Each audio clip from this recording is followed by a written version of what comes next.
Olá, aluno, tudo bom com vocês? Hoje, dia deste que é o melhor componente de todos, o maravilhoso, incrível componente de história. Então seja bem-vindo a essa aula dessa que vos fala aqui, professora Júlia Nascimento. Serei responsável por levá-los nesse caminho lindo de construção do conhecimento histórico. Na aula de hoje, então, vamos ao nosso objeto de conhecimento. Na aula 26, que é a aula de hoje, nós falaremos sobre a Lei de Terras e seus desdobramentos na política do Segundo Reinado. Olha aí o período histórico que vamos trabalhar hoje, tá bem? De detalhamento, vamos falar de territórios e fronteiras, a Guerra do Paraguai. Este é aquele momento maravilhoso em que você se concentra, que a aula de hoje é aula importante, história do Brasil é sempre importante, estamos falando da construção da nossa nação, tá bem? Separa seu caderno, separa suas canetinhas e vamos iniciar a nossa aula.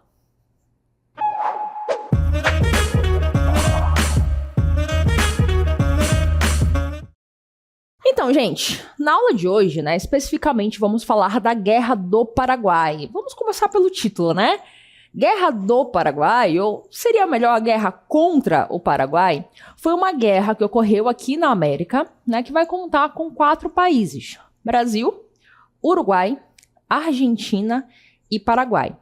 Tá? Ela vai ser uma guerra bem importante no nosso contexto, principalmente porque estávamos no Segundo Reinado, a gente não tinha ainda um exército bem formado ou bem estruturado. No entanto, iremos vencer, estaremos na parte vencedora da guerra.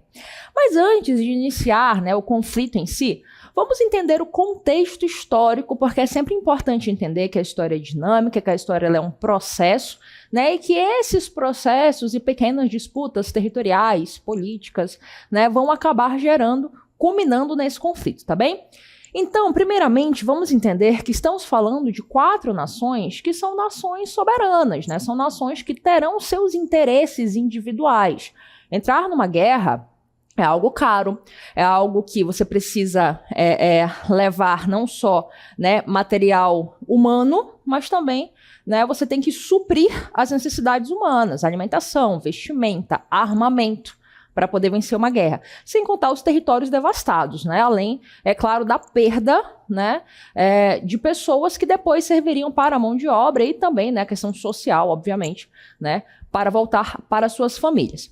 Então, para a gente conseguir entender, vamos relembrar que no Paraguai, ali para 1862, vai ascender ao poder um presidente vitalício, na verdade um ditador chamado Francisco Solano Lopes, que vai ter por objetivo para o Paraguai, se tornar uma potência regional, uma potência americana. E aí ele vai buscar formas de chegar ao mar, por exemplo, buscando áreas ali da Bacia do Prata e tudo mais. Tá bem? E aí ele vai juntar aos seus interesses políticos algumas ações de apoio, Por exemplo, ele vai apoiar a grupos federalistas, grupos de resistência ao governo da Argentina. Posteriormente, ele vai apoiar o Partido dos Blancos, que era um partido que vai estar ali numa disputa, numa guerra civil uruguaia ali, dentro do Uruguai. Então, você vai perceber que as ações do Paraguai ali vão estar combinando com seus interesses enquanto nação, tá bem? Da mesma forma, o Brasil, que estamos falando de um período do Segundo Reinado, o Brasil ali de Dom Pedro II, também terá os seus interesses, E aí, também buscando uma liberdade comercial na Bacia do Prata, vai também influenciar na Guerra Uruguaia. Então, só que eles não vão estar apoiando os blancos, eles vão estar apoiando o outro grupo, o outro partido, o Partido dos Colorados, que era o partido do Venâncio Flores, que é justamente quem posteriormente vai liderar o Uruguai juntamente com o Brasil na guerra contra o Paraguai.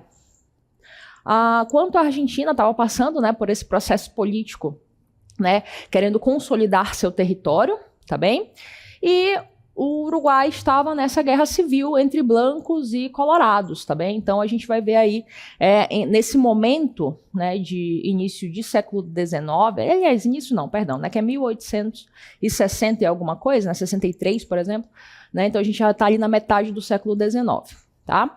Então, a gente vai ter essa situação política, territorial, né, de disputas ali, onde os outros países eles vão acabar apoiando ou não grupos ali dentro, né, principalmente do Uruguai, que era que estava passando por essa guerra civil.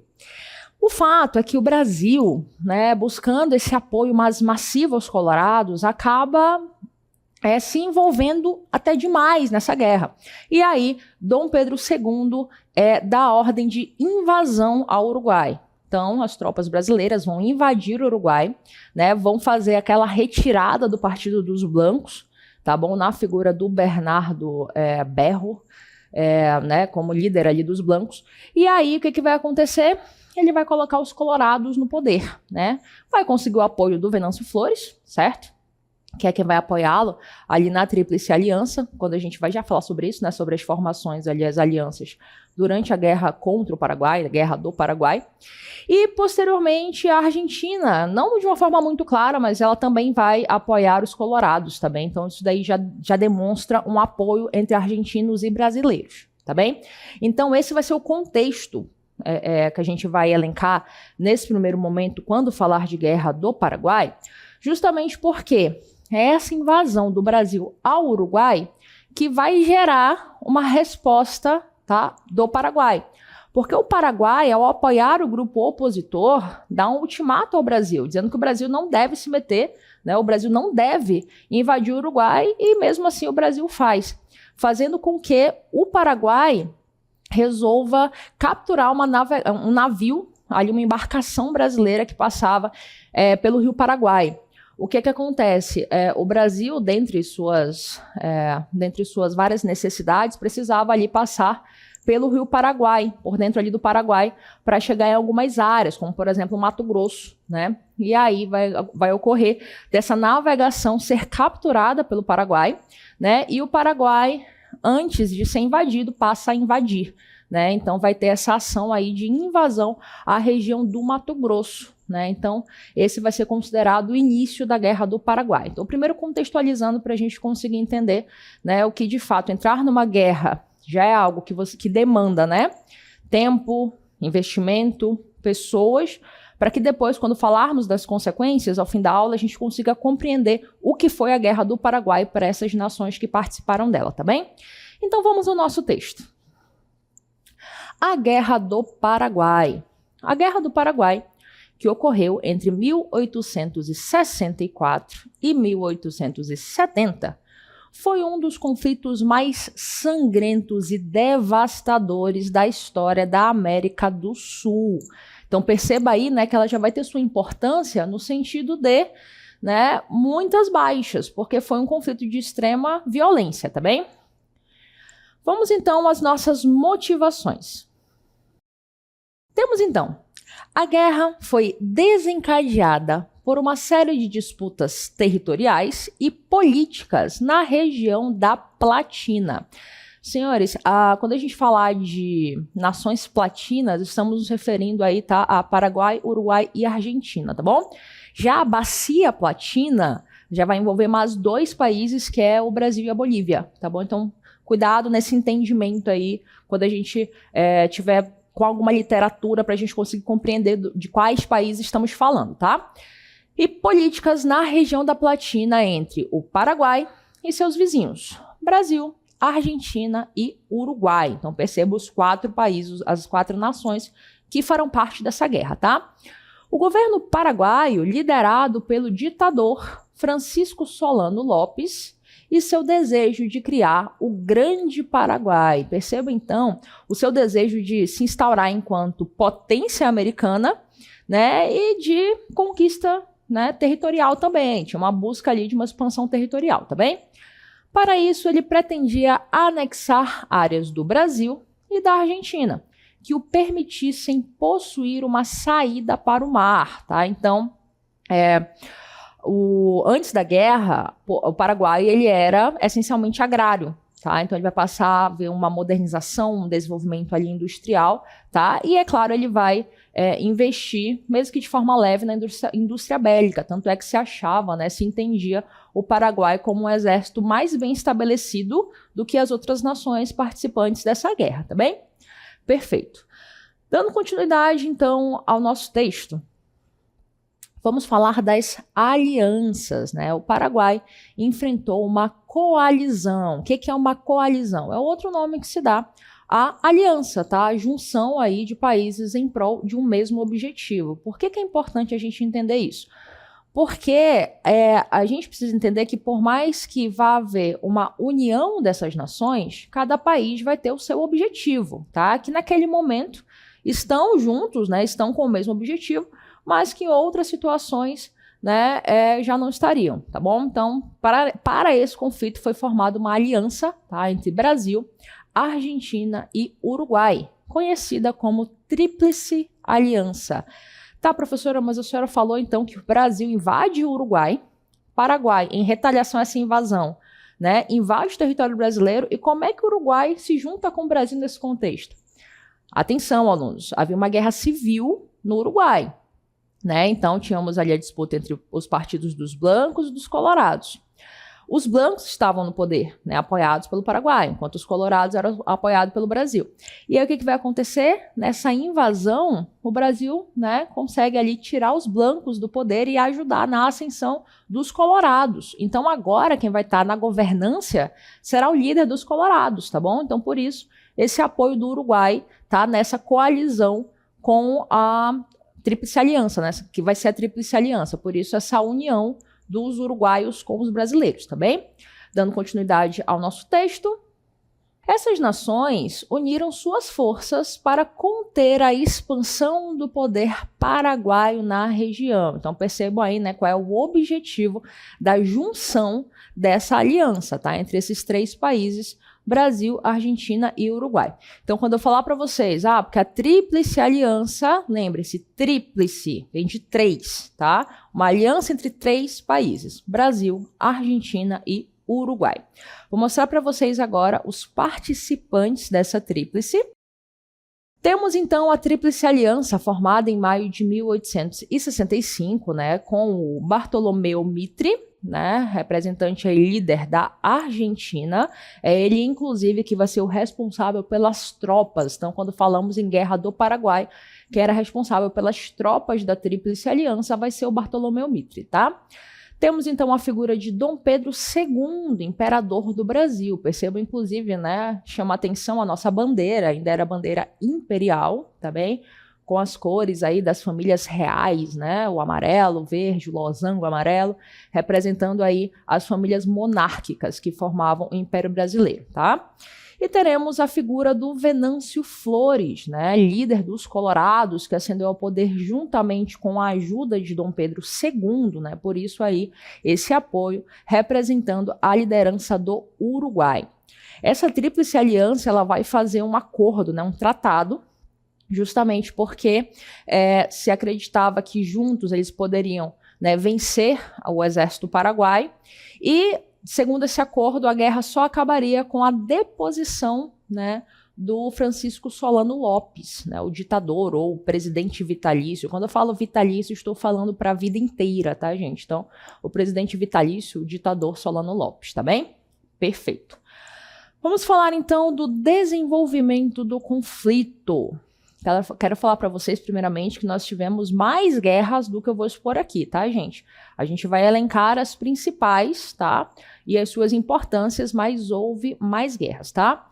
A guerra foi caracterizada por uma série de batalhas sangrentas e confrontos brutais, incluindo a Batalha de Tuiuti, a maior batalha travada na América do Sul até então. Essa batalha ela vai ser bem importante porque ela vai trazer uma vitória, né, para a Tríplice Aliança, e ela vai impedir o avanço estratégico do Paraguai. Então a sua importância é justamente brecar uma das saídas, tá, do Paraguai. Tá? Então ela vai ser uma vitória que vai demonstrar o poder, né, da Tríplice. Entendam, gente, que quando a gente fala em guerra, né, a gente está falando de demonstrações de poder, não só poder bélico, tá, mas mostrando o seu poder político de ter um exército bem organizado e vencedor. Né? Então você está mostrando isso não só para quem está contra você, mas para todo aquele continente, tá bem? Perfeito. Vamos dar, então, continuidade ao nosso texto. O Paraguai, apesar de ser o menor poderio econômico e militar, resistiu tenazmente às forças da Tríplice Aliança por vários anos. Tinha ali suas estratégias, né? Por mais que seu exército fosse menor, né? Afinal, estamos falando de três países que se juntaram contra o Paraguai, né? Inclusive o Brasil, através da sua campanha, né, que a gente vai já ver, de voluntários da pátria, né, de recrutamento ali, ele vai juntar mais de 140 mil, né, pessoas em seu exército. Então percebam que a gente, né, que faz-se ali toda uma propaganda para essa guerra, tá? Então a gente tinha um exército de fato maior do que o do Paraguai. Falando de outra batalha agora, vamos falar da Batalha Naval do Riachuelo, que também será de extrema importância, tá? Foi travada em 11 de junho de 1865, às margens do arroio Riachuelo, na província de Corrientes, na Argentina. Foi um marco decisivo na guerra e se consolidou como um dos maiores triunfos da história da Marinha do Brasil. Então, vai ser bem importante para a Marinha brasileira, né? Ela vai destruir grande parte da frota naval paraguaia, beleza? E aí vai garantir também o controle das águas platinas para a Tríplice Aliança, né? Isso vai fazer com que o Paraguai seja isolado. E se o Paraguai fica isolado e não consegue mais, né, navegar pelas águas platinas, né, porque quem vai ter o controle desses rios vai ser o Brasil, isso vai fazer com que o Paraguai não consiga receber provisões, né? Ou seja, receber objetos e material necessário para dar continuidade na guerra. Gostaria de chamar atenção também para a questão territorial da província de Corrientes, na Argentina, né? Porque uma das ações que faz com que a Argentina entre na guerra, por exemplo, é que quando ocorre ali a invasão do Brasil no Uruguai, o Solano Lopes ele dá uma ordem, né, para os seus exércitos irem para o Rio Grande do Sul e para o Uruguai para ocupar também, né, e ele pede permissão para passar pela província de Corrientes, na Argentina. E a Argentina, por também apoiar, não de uma forma tão clara como o Brasil, mas também apoiar os colorados no Uruguai, ela não permite, né? Então, não dá permissão, não dá autorização para Solano Lopes. No entanto, ele invade, né, à força essa região. Então, isso é um dos motivos pelos quais a Argentina também entra na guerra, né, ao lado da Tríplice Aliança. Percebam que se tem interesse em comum, se tem um inimigo em comum, mas se tem também os seus motivos enquanto país soberano, né, de participação da guerra, porque como eu falo para vocês, entrar numa guerra cobra um alto custo, não só de humano, mas também, né, financeiro, tá bem? Perfeito. Dando continuidade ao nosso texto, vamos falar sobre o negro e a guerra. Aí a gente traz um pouquinho mais para a história do nosso país, né, da nossa nação. Para compor as tropas do exército brasileiro na Guerra do Paraguai, Dom Pedro II precisou criar um discurso nacionalista para estimular a participação dos brasileiros na guerra, além de impor o alistamento obrigatório. Deixa eu chamar a atenção para vocês, para 2 pontos desse primeiro trecho que eu li, tá? A ideia do discurso nacionalista e dos voluntários da pátria. Discurso nacionalista é ele trazendo essa ideia de que nós somos uma nação e que nós precisamos nos defender. Esse sentimento que a gente tem de pertencimento a algo é algo que nos é ensinado, né? Então, quando você canta um hino, que é um símbolo da pátria, quando você olha uma bandeira, que é um símbolo da pátria, significa o quê? Que você faz parte de algo e que você é ensinado a isso. Tá bem? Então nós temos, né, essas ações que vão trazer essa ideia de unidade. Nós precisamos defender a nossa pátria, a nossa nação. Nós fazemos parte disso, né? Nós somos grandes, né? E atrelado a uma ação que é necessária à guerra, né? Que são os voluntários da pátria. É um grupo militar, né? Lembrem-se que nessa época nem o exército era profissional, tá? Você não era permanente, você não tinha ali por função ser do exército, tá bem? Ele vai ser formado para a guerra e ele vai ter grupos colaborativos, né? Como vai ser a Guarda Nacional, que é aquela que foi criada lá no período regencial, tá bem? E os Voluntários da Pátria, que são grupos que serão formados com homens, né, com cidadãos entre os 18 e 50 anos, né, que serão convidados a participar, né, a se voluntariar. A professora, mas no texto, falava sobre alistamento obrigatório. Primeiramente, esse alistamento ele não será obrigatório, tá? Primeiramente serão convidados, e aí vai ser oferecido ali, né, algumas situações como dinheiro, terra, né? E aí você tem ali algumas vantagens se você for participar. A princípio, né, os homens se interessam, né, por participar e tudo mais, mas depois do andar da guerra, né, aquilo dali vai esfriando, então eles passam a não achar mais tão legal, né? E aí é que o Dom Pedro II ele vai pedir para os presidentes de província, né, o que a gente entende hoje pela função de governador, tá? Os presidentes de província, eles teriam como essa função agora do alistamento obrigatório, eles tinham um número mínimo de voluntários que eles precisavam apresentar para o Brasil, tá bem? E aí o alistamento se torna obrigatório, tá? Então os voluntários da pátria vai ser esse corpo militar que vai ser formado, né? Convidando essa população a princípio, né? De forma facultativa e posteriormente de forma obrigatória, tá bom? Então vamos dar continuidade ao nosso texto para compreender melhor. Em 1866, o decreto aprovado em caráter emergencial permitia a alforria de escravos em troca de serviço militar, conjuntamente com a indenização monetária dos seus senhores. O que isso quer dizer? Quer dizer que agora o negro na guerra ele vai, né, ter a sua vantagem, que seria a sua alforria, a sua liberdade da escravidão.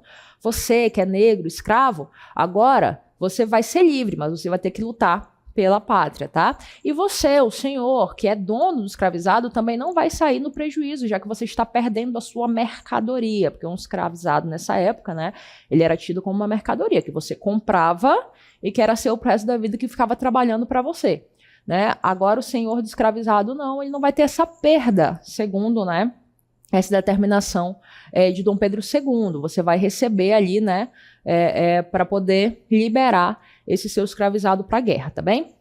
E o escravizado como ex-escravizado, né, que após a guerra será libertado, em teoria, né, ele vai ter essa vantagem de não ser mais, se voltar vivo, né, de não ser mais escravizado, tá bem?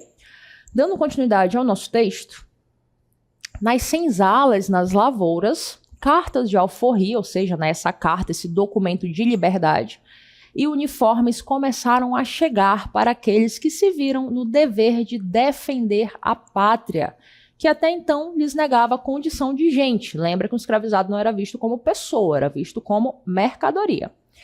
Em janeiro de 1867, os primeiros libertos da guerra foram encaminhados para o Exército e a Marinha do Brasil. Então a gente vai ter esse direcionamento, né? Vou mostrar para vocês agora uma figura que vai ser bastante importante na guerra. Vamos dar uma olhadinha. Esse daqui vai ser o tenente Marcolino José Dias. Marcolino José Dias vai ficar conhecido como o herói negro, né? Ele vai ser um ex-escravo livre, vai ser até bem antes da Guerra do Paraguai, tá? Tanto é que quando ele for se apresentar, ele já vai ser sargento da Guarda Nacional da Bahia, tá? E aí ele vai entrar num contexto onde se cria um regimento. Se cria, na verdade, uma campanha militar que vai ser formada apenas por voluntários negros. Vai ficar conhecido como zuavos. Os zuavos, né, eles vão fazer essa função. E aí ele vai fazer parte, já que ele era da Bahia, dos zuavos baianos. Ele vai ser, inclusive, líder dessa companhia militar, tá? E aí ele vai ter por destaque, né, o fato dele ter enfrentado sozinho dezenas de soldados paraguaios. O que vai acontecer? Numa das ações, uma das guerras que a gente vai ter, né, é a guerra de Curuzu, eles vão buscar o exército brasileiro, né, juntamente com os ovos baianos, né? Na verdade, já tinha tido uma outra guerra que tinha havido uma baixa muito grande na população, né, da Companhia Militar dos Ovos Baianos. Mas esse tenente, ele vai junto, né, nessa investida, e aí eles se deparam com um forte em Caruzu, né, no território paraguaio. E aí o que vai acontecer? Aquela disputa, né, os paraguaios com canhões dentro do forte, ele vai ter a ideia de subir nas costas de um colega do exército e vai pular o muro. E lá ele começa uma luta braçal, né, com dezenas de paraguaios. E ele consegue tomar o forte. Então ele vai ficar conhecido como alguém que sozinho, né, lutou braço a braço, né, corpo a corpo, com dezenas de paraguaios. Por isso seu destaque. Ele vai, inclusive, ganhar uma medalha imperial, né? E por conta disso ele vai ficar conhecido como o herói negro da Guerra do Paraguai, né? Inclusive ele vai ser, quando ele volta vivo, ele vai ter só um machucado no braço, mas volta vivo, ele vai ser bem ativo na campanha abolicionista. Tá, professora, mas os negros não foram libertos para participar da Guerra do Paraguai? Sim, os negros que participaram da Guerra do Paraguai foram libertos, o que não significa que havia liberdade a todos, né, a todos os escravizados no Brasil. A gente não tinha assinado a lei da abolição, nem nada. Então, ele vai ser ativo na campanha abolicionista, ele vai, inclusive, pagar diversas cartas de alforria, né, de liberdade ali para os escravizados, e vai fazer parte também da imprensa abolicionista na Bahia, né, vai divulgar ideias de abolição da escravidão. Então, perceba, a sua ação não foi só na guerra, né, a sua ação vai ser uma ação ativa politicamente em prol da população negra, tá bem? Perfeito. Dando continuidade agora ao nosso texto, vamos falar das consequências da Guerra do Paraguai. O Brasil passou por mudanças políticas e sociais, aumentou a insatisfação popular, né, com Dom Pedro II, devido aos custos humanos, ou seja, as pessoas que morreram, né, gente, e econômicos da guerra, contribuindo para a instabilidade política, tá? No período pós-guerra, impulsionando o processo de abolição da escravatura. O que vai acontecer? A população negra vai lutar junto com o Brasil na guerra, né? Então, por exemplo, os voluntários da pátria, eles não faziam diferenciação de cor, né? Então, pessoas que eram recrutadas, né, homens brancos, fazendeiros, mandavam seus escravizados no lugar para lutar pela pátria. Então você percebe que eles passam de mercadorias a serem seres humanos, patriotas que estão lutando pela nação, juntamente com o ideal nacionalista. Então percebam que eles passam a ser vistos como heróis de guerra, como é o caso, né, do Tenente Marcelino, como a gente acabou de ver. Então percebam que vai haver aí, né, um fortalecimento da campanha abolicionista, porque no pós-guerra do Paraguai, uma das grandes consequências para o Brasil é o fortalecimento do exército. E aí a gente vai ver oficiais do exército em defesa de campanhas abolicionistas, porque lutaram ao lado da população negra, né? Então, isso vai ser positivo na campanha abolicionista, né, para os negros alcançarem suas liberdades, né, os negros escravos alcançarem liberdade. Só que vai ser ruim para a campanha de Dom Pedro II. Tá, professora, como é que o abolicionismo vai ser ruim para a campanha de Dom Pedro II? A gente tem que pensar de forma econômica, tá? Para a gente poder compreender esse contexto. Dom Pedro II tinha por apoio uma elite fazendeira. Estamos falando de um Brasil agrário, né? Então, os grandes donos de terra eram quem detinham dezenas, centenas, milhares de escravizados negros. Então, ele acaba perdendo o apoio dessa elite, desses fazendeiros, desses donos de fazendas e de escravizados, né? Porque na cabeça deles eles estão perdendo mercadoria com a abolição, né? O governo não tinha como, já que a gente sai com uma dívida externa muito grande como consequência da guerra também, né? Não tinha como pagar uma indenização para esses donos escravizados, né? Então perceba que esse processo de abolição vai ser bom para a população negra, socialmente falando, mas economicamente para uma elite brasileira eles vão tratar como algo bem ruim, e aí gradativamente Dom Pedro II vai perdendo o seu apoio, né? Dessa forma você percebe que vai ser o início da decadência da monarquia no Brasil, tá? Então tudo isso é consequência da Guerra do Paraguai, tá? Dando continuidade ao nosso texto. A guerra teve um impacto significativo na população brasileira. Houve perdas humanas consideráveis e os custos econômicos foram elevados. Lembrando que a gente teve um empréstimo de bancos ingleses, né, para bancar essa guerra para a gente, tá bom? Então, mesmo tendo vencido, nós ficamos com uma dívida externa maior, entramos em crise econômica, tá? A mobilização militar, a compra de armamentos e os gastos com a manutenção das tropas tiveram impacto duradouro nas finanças do Brasil. Como consequências para o Paraguai vai sair da guerra como um país mais prejudicado, tá? Além das perdas humanas, e para eles foram enormes, e materiais, o país teve que ceder vastos territórios para o Brasil e a Argentina, territórios que antes ele disputava, agora precisou ceder porque perdeu a guerra. Resultou em uma devastação generalizada e enormes perdas humanas. Estima-se aí que até 60% da população masculina adulta do Paraguai tenha sido morta durante o conflito. E o país foi deixado em ruínas econômicas e sociais. As indústrias, né, as poucas indústrias que o Paraguai tinha, vão ser destruídas, e a sua principal mão de obra, que era a mão de obra masculina, vai ser basicamente morta, né? 60% da população masculina vai ser morta, sobrando aí, né, pessoas idosas, crianças, mutilados da guerra. Então percebam que, né, vai ser bem danoso. Já para a Argentina e para o Uruguai, eles vão conseguir consolidar seu território, né? Vai ter esse ponto positivo. Contudo, entrar em guerra é danoso financeiramente, né? Então, para todos os países, isso daí vai ser, né? Vai contribuir aí para uma perda financeira grande e social, é claro, né? Pela quantidade de pessoas que se perdem em uma guerra. Bem, gente, esse foi o conteúdo de hoje. Espero que eu tenha colaborado para o conhecimento de vocês e até uma próxima aula. Tchau, tchau.